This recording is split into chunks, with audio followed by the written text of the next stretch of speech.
Hello, candle lovers. Thank you so much for joining me today. My name is Greg, and this is all about candles. And today I have a candle review for you from Bath and Body Works. I've got warm vanilla sugar here. I should probably quickly explain, I'm obviously in a different environment than I usually am.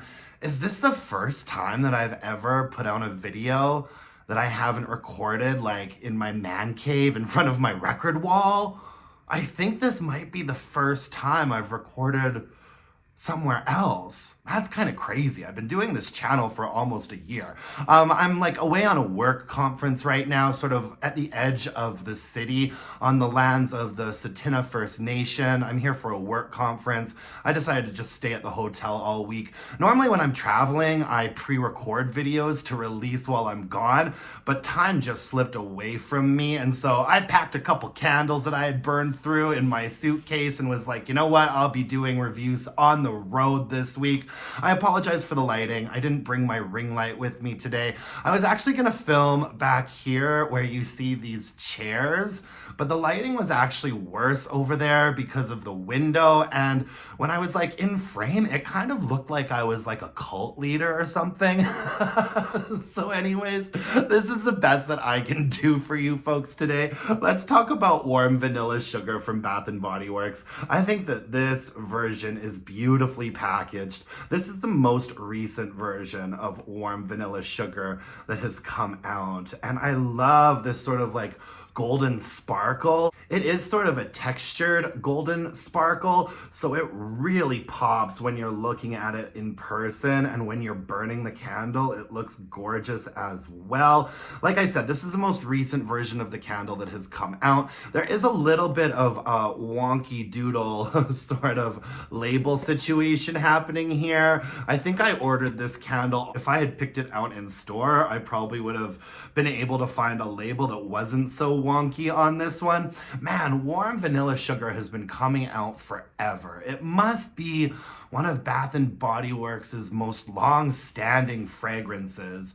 Someone correct me if I'm wrong, but I think it came out in body care for a while before it started coming out in candle form. I really find that the candle sort of has a lot of variance from year to year when it gets released. It always feels like it's been tweaked and changed just a little bit.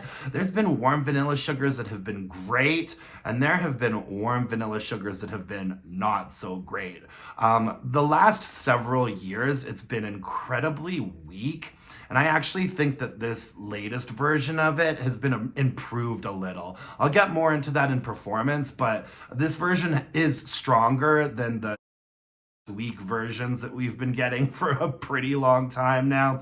The scent notes on here are intoxicating vanilla, white orchid, and sparkling sugar. I also have to say, I think the scent notes have changed a fair bit for this fragrance over the years. I'm pretty certain that there used to be like a woodsy note in here, maybe sandalwood.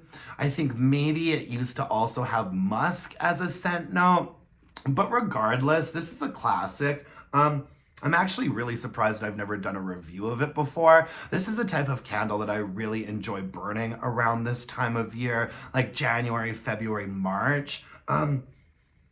There's something a little bit like sparkling and effervescent about this fragrance, and usually that makes me like run away from a candle, but I really don't mind it in this. If I were to rename it, I would probably call it Vanilla Cashmere. This candle has a very like cashmere vibe to it, at least in my opinion. I think that what you get on top is like sort of a sparkling, sort of sponge sugar vanilla note. And there is something a little bit grainy about it, but not in like a sort of a bad way.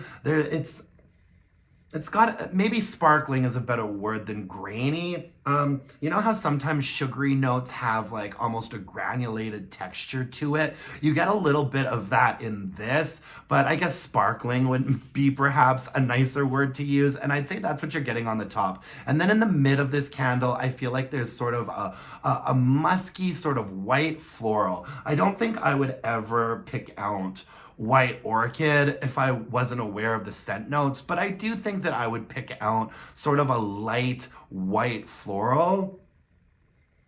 And then on the base of it, it's also a little bit sort of musky and just a little touch of woodsiness as well.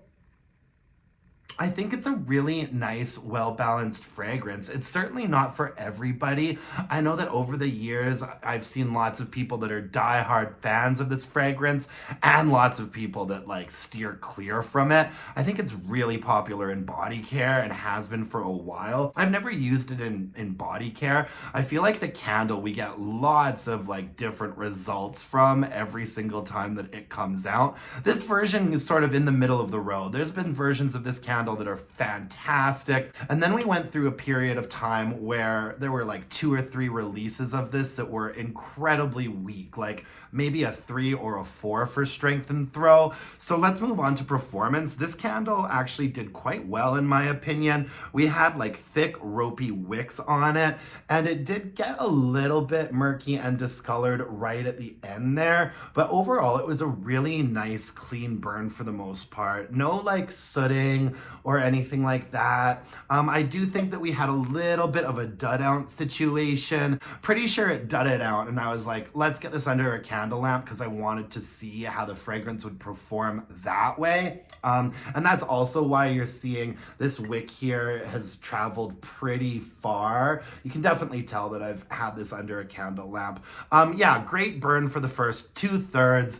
Iffy on the last third, as per usual these days with Bath & Body Works candles.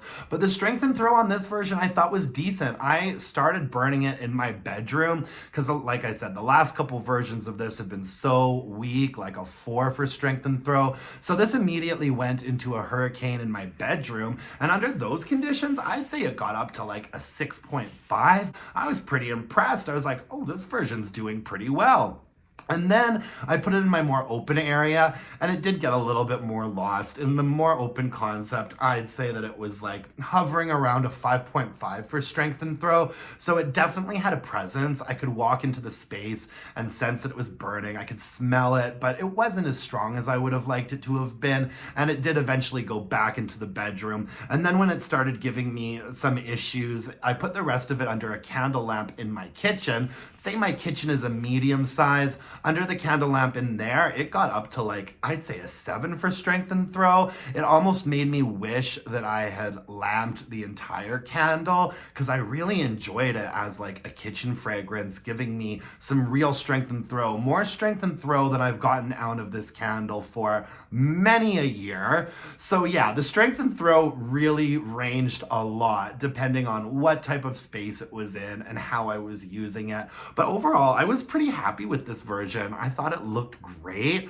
I thought it burned pretty well. I'm pretty used to Bath & Body Works candles giving us issues at the last third there. So, you know, that wasn't like surprising or shocking for me. Put it under the candle lamp in the kitchen. It's fine. It's just fine. I'd be really interested to hear in the comments below what your experiences are with it. Have you had ones over the years that have been really great and ones that you've thought were not so great? I really appreciate you joining me today in my hotel room. I'm going to be recording like this for the next couple of days. If you could hit me up with a like, comment, subscription, that would really mean the world to me. You can also follow me on Instagram at allaboutcandles and email me your burning questions to allaboutcandles@gmail.com. I'm going to be filming February's episode of Burning Questions really soon here, so you still have a couple days to get in some questions if you would like. And until next time, my dear, gorgeous, and beautiful candle-loving friends, let's burn some candles and bitch about it. Thanks, you guys. Bye now.